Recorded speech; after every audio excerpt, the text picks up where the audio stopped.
So you want to try and pick up a character in Marvel Rivals that isn't the traditional Iron Fist, Spider-Man, Scarlet Witch, or Winter Soldier, huh? Well, thankfully, here's an advanced in-depth guide on how to master T'Challa, also known as the Black Panther.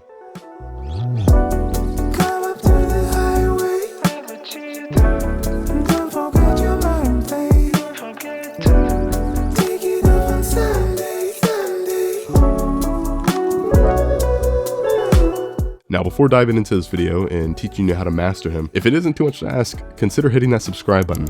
I'll be making videos for all the characters in Marvel Rivals, and if you want to be along that journey to learn how to master each hero, it would mean the world to me if you support me through subscribing to this channel. Now that out of the way, let's begin the video. Black Panther is a respectable 4-star rating of a character, and his kit revolves around one major component. When using his spear toss, his spinning kick, or his ultimate, you'll see an icon above the enemy's head, also known as a mark. We will dive more into this once I explain some of the abilities, but just know that these are essential for his kit to be used effectively. Black Panther's normal attack are his claws, specifically his vibranium claws. These hit fairly fast, but lack in range, and make up for it with great damage output, especially when you combine it with the rest of his kit. Diving into Black Panther's passives, Panther Cunning allows Black Panther to deal more damage once he reaches a certain threshold of health. I've found that the passive is active once your health is at 100. It won't be something you prioritize to get, like it's not going to be a substantial increase on the amount of damage that you do, but it's a nice quality of life improvement just for those extra specific scenarios where you may need a little extra kick in your kick, if you know what I'm trying to say. His next ability that we are going to go through is his main mobility option called Subtle Step. This is a completely vertical mobility option where Black Panther will run up the wall, but it has the benefit of allowing you to double jump after climbing. Although you can climb as much as you want without limitation, the jumping bonus is on a 3-second cooldown. So always use a mental note when using this just in case if you get dove by an enemy, so you have ample opportunity to escape. Black Panther's only proper ranged ability is his spear toss. This ability allows him to hurl a gigantic spear, and upon impact will cause a vibranium explosion. Anyone caught within the designated area will be marked and dealt a respectable amount of damage. This ability is on a 6-second cooldown, and Black Panther is equipped with 2 of them at once. This isn't usually used as a main source of damage, but rather an opener for his combo, or in a very specific situation, it can be used to just give enough damage to kill someone who's trying to run away or has low health. Spinning Kick is Black Panther's next ability, which propels him forward with a flying spinning kick. Although this ability is on an 8-second cooldown, the cool thing about this ability is not only does it apply a mark onto the enemy, but you have full control horizontally on his movement, meaning while you're in the animation of kicking, you can turn and bend at will, allowing you to evade or curve to hit multiple enemies for the mark. The bread and butter of Black Panther's kit is his Spirit Rend ability. This allows him to dash forward through multiple targets. And remember when I was talking about the mark?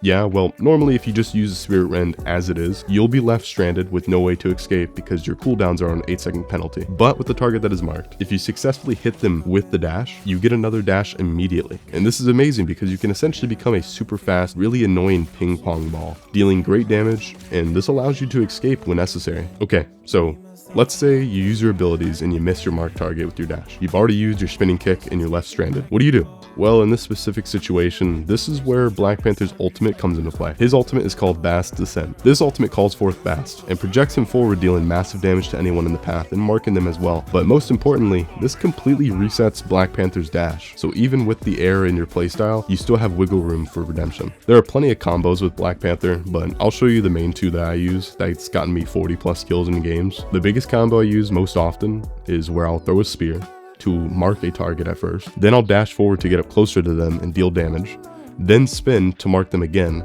dash again, and if they're already low enough, I'll dash back to secure the kill. But if they aren't low enough, spear one more time after dashing to mark them and dash again with even more damage. This combo will kill most characters with the exception of tanks, of course. The second combo is more of a 1v1 encounter where the enemy is off guard and doesn't see you coming. This combo goes like this. You're gonna spear again, then dash and dash again to secure the kill. Do note that when you use this, all mobility options are out the window, and you should only be using this in 1v1 scenarios in specific conditions. Some tips to excel in Black Panther's playstyle are to get into habits of mastering the back and forth ping pong technique. The faster you can 180 and dash back and forth, the faster your output damage is going to be. And make sure you're utilizing walls, cover, and debris all the time. Because your abilities are mostly mobile, and most times you'll be using them for the offense, using walls and cover is your best friend to make sure that you're alive. That, combined with him having the fastest walk speed out of everyone by default, should help you survive. As Black Panther, you're trying to obstruct the supports and DPS in the backlines through flanking and high grounds through the climbing mechanic that I showed earlier. And when you secure a kill or 2, back out until you have your cooldowns again. Although your ultimate is strong and amazing and can cause disruptions, don't try and hold it for the magical 5-man wipe. Most of the time, it won't happen. Instead, in most cases, it's better to use the ult on one or two major threats of the team to eliminate any issues for your team. Don't get me wrong, getting those big 4-man ults is great and effective, and if you see the opportunity, go for it. But you're playing for the wins and for your team, not for your own self-pleasure. Unless you are, then you do you, I guess. Because he is a melee-oriented hero, Black Panther's biggest weakness is aerial characters like Iron Man and Storm, alongside ranged characters like Hela. He doesn't have too many weaknesses, but these are major ones that completely bring his playstyle to a massive halt, so be careful going against counters like that. Once again, if you found this video very informative and would like to see future content that I create, consider showing some love in the comments by telling me who you'd like me to do next in these types of videos and guides. Like the video and hit that subscribe button, by the way, so you never miss a video from me again. And I'll see you guys in another video. I love you guys. Take care. Peace.